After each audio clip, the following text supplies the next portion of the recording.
Hello, this is Lisa Hazard and Misty Lore with the podcast We're All Psychic. And today, Misty is pulling a card, and I still think we're all psychic. Misty? Yes, I do. Today's the day to be psychic. Today is the day to be psychic. We just entered Aquarius season, and that's a day to be psychic and eccentric and crazy, according to things I've been reading on the internet. And they say that the air signs will have a good time with this energy, but other more stable signs, like an earth sign, like a Taurus, like me, might have a little bit of a hard time with the pace. And I'll tell you what, I've been going since I woke up. And Misty feels great. So the energy's good for her. She's a fire sign. She's like eating up that air energy. Yes, I am. Burn it up, burn it up. I am eating it up. So Misty is pulling a card for us, for you, the listeners, and for us doing the podcast. Did you draw your card, Misty? Yes, I did, but you know me, I can't draw just one. No, you can't. I had to draw two, might even draw three. Yes, I did. Oh my gosh, she's a crazy person. Listeners, we're going to talk about tarot. Stop me. Oracle. No, I don't want to stop you. You just keep drawing. We're going to talk tarot, oracle cards, all the different kinds of cards, and what is going on with that, and what we like as far as different tarot decks. So we're starting off with a card or 5 by Misty. Okay, so I drew Temptation. You gotta love that. I do love and that. And to go along with that, I drew Completion, which is a really good card to go with that one. And then the last one is Stability. What? I mean, come on now, guys. We got Temptation, Completion, and Stability. What more can we get out of it? Now, where did you get those cards? What did they come from? What decks? Okay, this one is the Oceanic Tarot. Oh, Oceanic Tarot. Oceanic Tarot. Oceanic. Well, actually, it could be oceanic because it has like a mermaid on the front of it. It probably could be. That's what kind of drew me to this one because I like mermaids and I like the ocean. So I thought that would be cool. You are a beach girl. Yeah, I love the beach. I love it. I'm sad that I don't live closer to it, but that's okay. That was a tarot deck or an oracle deck?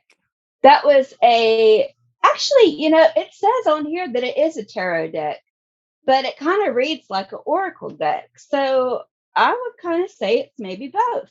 Okay, so listeners, if you don't know, a tarot deck is usually the one you see with the swords and the wands and the cups and the pentacles and the major arcana with the moon and the star and the sun and the fool. Well, an oracle deck doesn't have those. They just have like advice and wisdom in them. Yes. And they are really, really wonderful. I have several oracle decks. Were all those cards from that tarot oracle deck?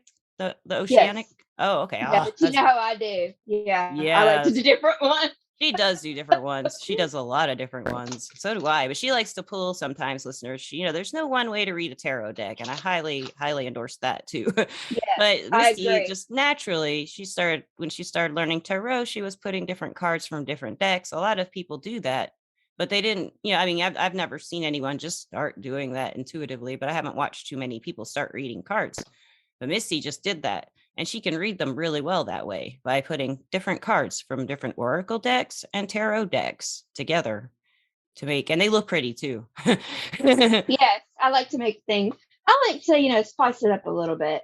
But I also am one of those people, like, it takes a minute for me to believe something. So if I pull like from 5 decks and I pull the same thing, then good point. I can't argue with myself. You can't argue with that yourself, but you can always argue with yourself if you want. I can. That's always fun. And if you want, you can pull a 6th card and a 7th card and keep getting the same thing and argue with them. You're wrong, you're wrong, you're wrong, you're wrong. I know. It's so fun to argue with myself. It's a choice. Yeah, it's an option. It is. Yeah, nobody else will argue with me. Nah, I wouldn't. I'd lose. No fun. So what are your favorite oracles that you have? My favorite oracle deck, I have a lot of them. Let me think. I think my very favorite one right now is probably my Kuan Yin from you, Misty. Misty gave me a Kuan Yin oracle deck. Kuan Yin is a Hindu goddess, I guess. She's a lot of things. But she's about compassion, and she's also, her embodiment is the Dalai Lama in human form. And in the spiritual, she also lives as, oh, I can't pronounce it. Ava. I wrote a book, Ghost wrote a book with her in it, and I just named her Ava as the spirit her. Ooh. But on Earth, she lives as the Dalai Lama, whoever the Dalai Lama is. And it's just the spirit of this compassionate, this compassionate God or goddess, that just does everything with compassion. Everything this goddess does is with compassion. So this whole deck, every time I'm feeling like, oh, I will take out Kuan Yin, your oracle deck, and pull a card, and it'd be so beautiful. And then I'll read the little description in the oracle book, and sometimes they're long, and that's what you like, a nice long one sometimes, and explain to you and make you feel better. It's always really in tune too, oracle decks. Yeah, long ones do make me feel better. And I really love my I really like distraction. I really like my femme fatale deck, I call it, but it's the Divine Feminine Oracle. Now that one is probably my absolute all-time deck of oracle decks. And it's like, I discovered it through my crystal working group on Facebook. When they do a card a day, the woman was doing that deck. And the first card I saw was Kuan Yin in that deck on her, and I was like, I have to have this deck. Yeah, really. It has many cards. It has 1 million cards in it. And they're different goddesses. They're all empowered women throughout mythology and history. And it just tells, like, the writing in the guidebook is just amazing. And it just feels so good. And they always resonate. And one of those cards in that deck is in my friend April's bed. I put it in there one night when we put it together. So I don't have a complete deck. So, I hate that. I have Literary Witches Oracle, which is fun for me because I love writing and I studied English. So a lot of the writers they have in that Literary Witches book, I've read their stuff. So I was like, oh, I need that. I'm looking at them right now. I think most of my Oracle decks are downstairs. I have some Dragon Oracle decks. I love dragons because of Akasha. Ooh, I bet those are cool. Yeah. And I'm looking. I have more. I'm not seeing them though. But mainly I collect tarot. I have the Halloween Oracle. Who doesn't have the Halloween Oracle? Everybody loves it. And the Spirit Cats. Well, you must get it by Halloween. I don't have it. And it's a really good one. I think everybody should have that one. And I have the Spirit Cats. And that one's one where that's probably one of my favorite ones too. But I've used it to death. And it's just so cute. It's little square cards. Yes, you have. Yeah. Little square cards. And they just say, like, on the back of the card, they have a nice little story about the cat, So, I mean, cats. I love cat tarot decks. Like, my first traditional tarot deck was, listeners, if you don't know, most tarot decks, not all of them, but most traditional tarot decks are based on the Rider-Waite tarot, which is the one you see all the time, usually. When people talk about tarot, like I'd use the Rider-Waite for the lessons when I did the tarot podcast lessons. So these decks are based on that. So they will look similar usually, but not always. And sometimes they'll have words on them and they will reflect the Rider-Waite meanings in some way usually. And the guidebooks will usually have descriptions that are pretty dead on to the Rider-Waite descriptions. Mm-hmm. Most decks. Yes, I have found that too. Yeah. The first one I got that I loved that was a traditional tarot deck based on the Rider-Waite was the Mystical Cats Tarot. Speaking of April, she's the one who gave it to me. Everyone's heard me talk the story about Morgana and that deck. And then I just started getting decks and I love them all. Two of my favorites came from my sons. And one is the Cosmic Slumber Tarot from my younger son and the Vlad Dracula Tarot from my older son. That one's really cool. Something. That is something. Yeah, that Vlad Dracula. One. Yeah, some Gorgor. Cool. It's a scary deck. It's like I think the Ten of Swords is like a guy hanging upside down being sawed in half with a saw, like a like a brutal. It's people on stakes. I mean, and the guidebook is written. It's gold. It's like golden history of Vlad Dracula's terror, and it matches the Rider-Waite descriptions. It's just great. And some decks are really fun. And like the Starman Tarot, I've got that one. I mean, it's David Bowie. It's like, it's so pretty. It's so great. And I love all the Witch Tarot decks. I dig the Witch I've Tarot got one of those. Yeah, you got Teen Witch one the other day. Oh, you got that one. Akasha has that one. Yeah. Does she? I like it. I think that's the one she has. That's the one you did the reading for me before we went to Nashville with. Yeah, I remember that. That was great. Those are beautiful. And the I thing think I is, bought them in Nashville. Yeah. oh, I know you did one for me before the trip, and it looked like a Yeah. witch's deck. I'm not It sure could have which. been. I Yeah, don't know. the witch decks, they're just awesome. And I like the ones like one of my friends just says I don't like my tarot cards to look like the cover of a smarmy romance novel like some of my decks do, but I like those. I like them when they're Yeah. all woo and you know, Yeah. It depends on your mood, fantasy. right? Yeah, it really does. And it's funny with different clients, I found that different decks are like, hey, like one of my favorite decks that I always use for readings is oh, my mind's blanking. It's right here. It is an Art Nouveau deck, and it is the Mucha Tarot or Tarot Mucha. Ooh, Mucha and Tarot. it's the artist. It's based on the art of the artist Mucha, and it is great. It is a great deck, and it's beautiful. And some clients, if they're regulars and I talk to them often, I just will be like, oh, she needs the Witch's Tarot. Oh, she needs the Mucha Tarot. Oh, he needs kind of the guided. Cosmic Slumber. Or yeah. I've always done that. And I'll still use the Rider Waite too. Like this morning when I did card of the day, I do a card of the day for Instagram every day.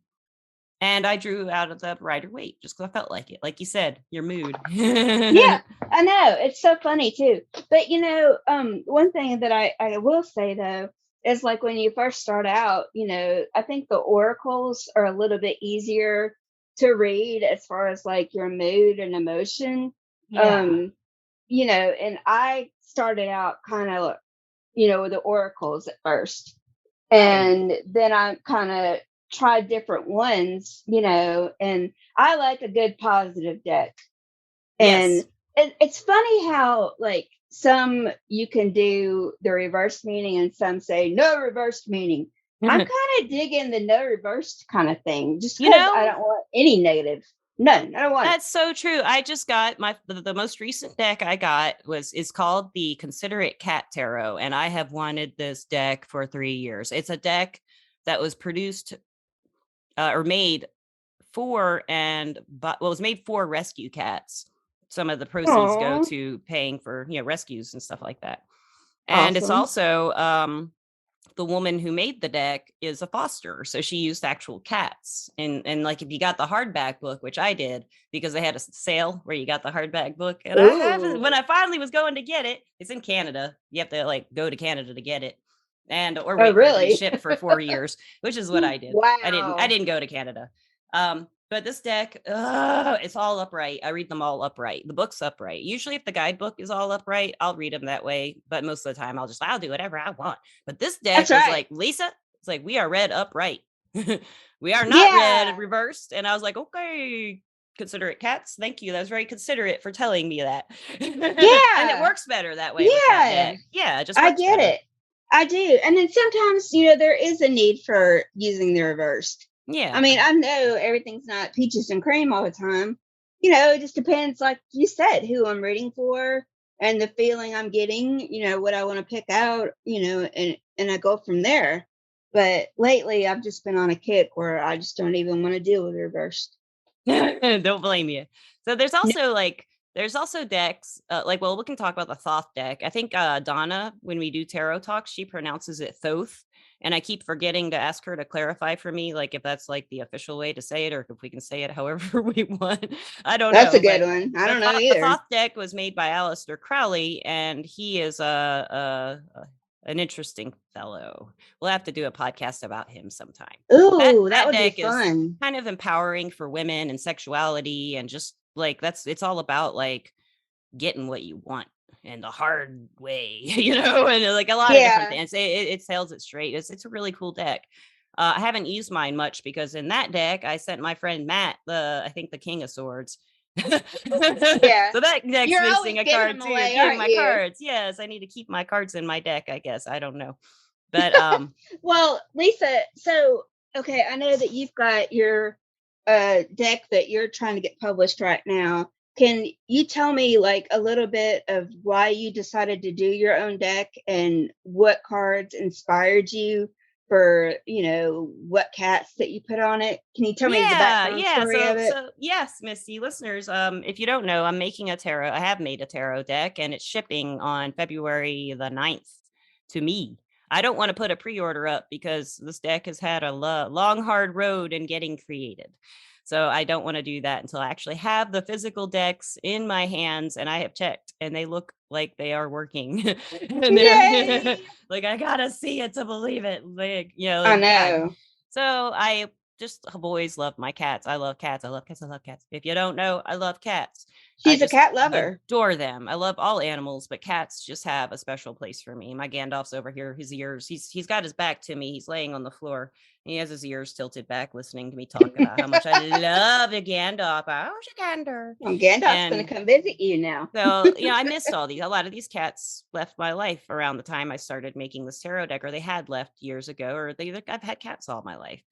And I always take pictures. I love taking pictures of cats. So I had Poncetta. If you listen to the podcast, the very first interview I did was with Portia Pride.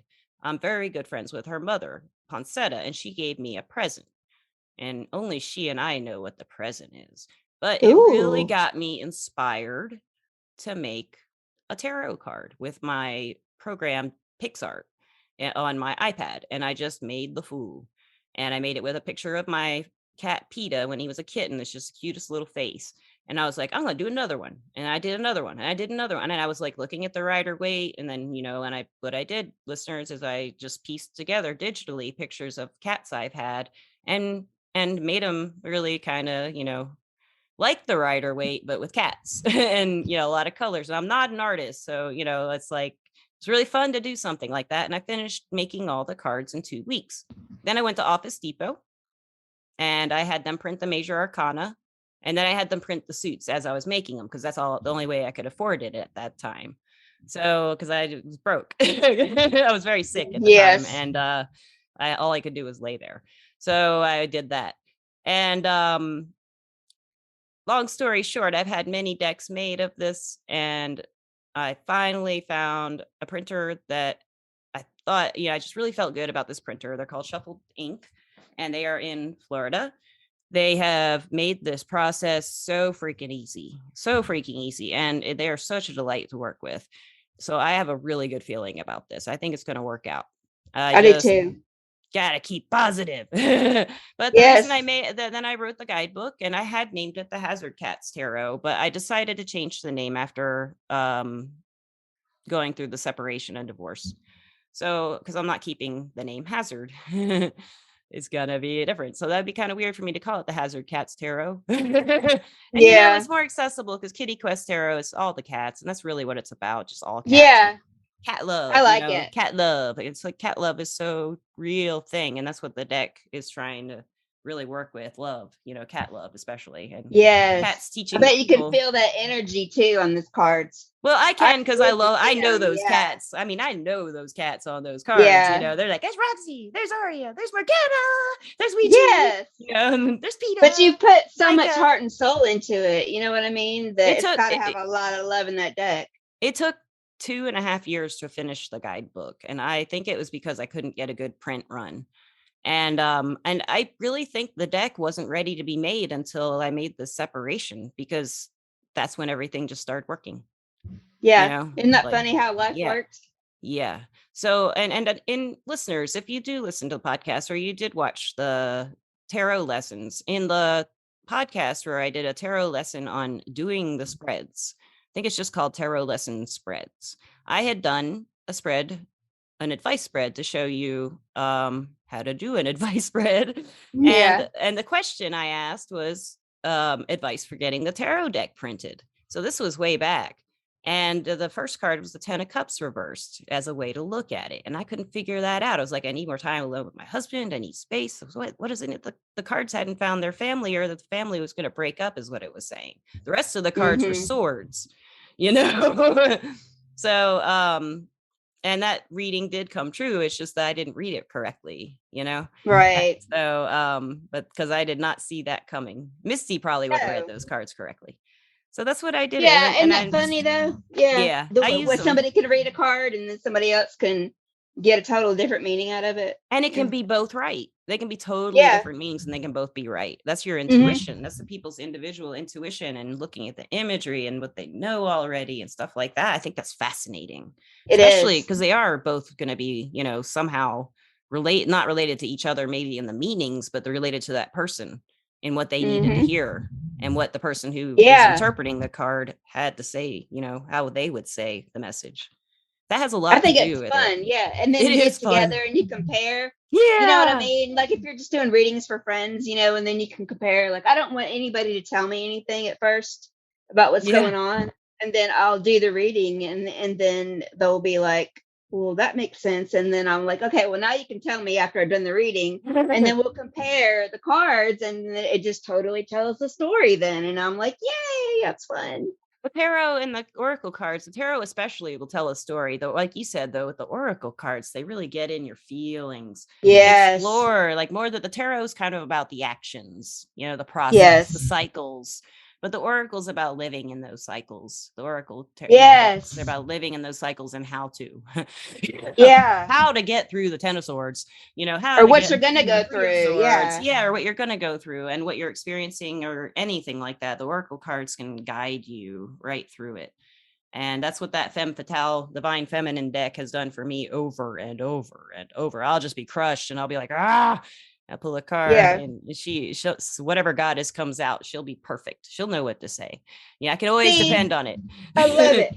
And you know, that reminds me, and I haven't pulled this one out in a while, but I've got my angel oracle deck. Oh yeah, I've had it for a long time. It was like one of the first ones I had bought, and I just, you can't get anything negative out of there.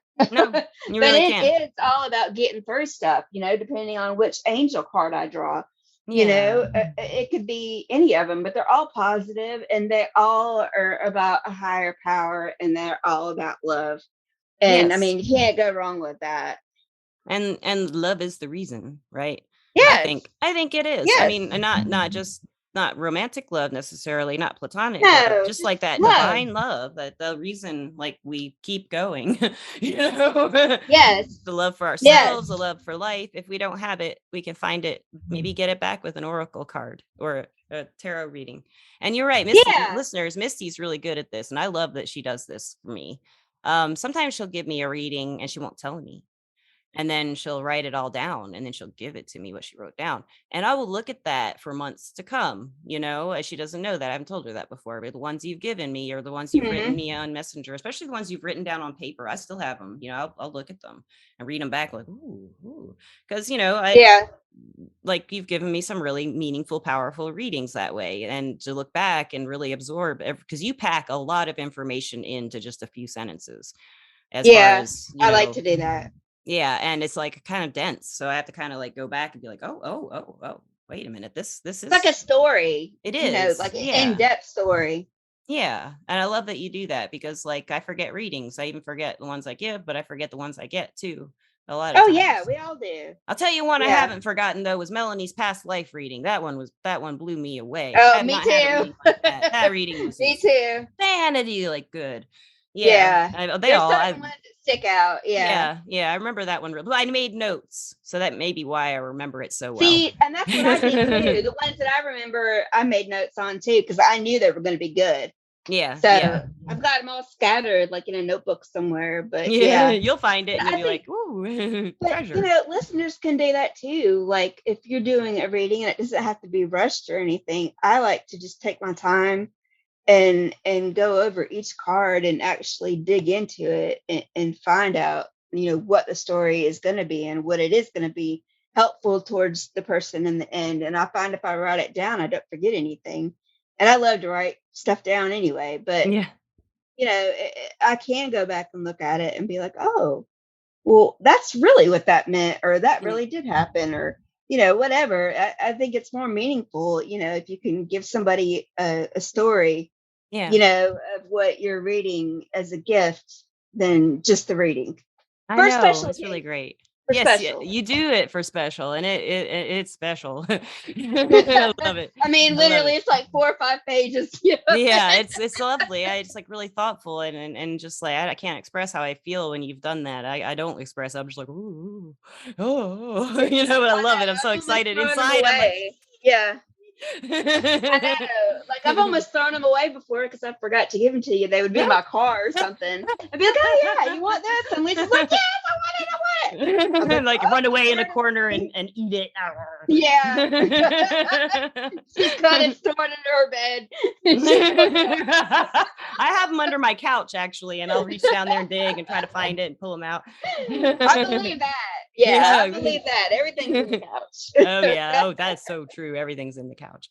So, listeners, if you want to get a tarot deck, don't stress yourself out thinking someone has to give you one, because people say that. It's like an old wives' tale, an old witch wives' tale, that you have to have your first tarot deck given to you. That's not true. Really? I didn't know that. I've never heard of that. Yeah, it's an old tale, like an old saying. That's what I was always told, and I was given the Osho Zen as the first deck I ever had.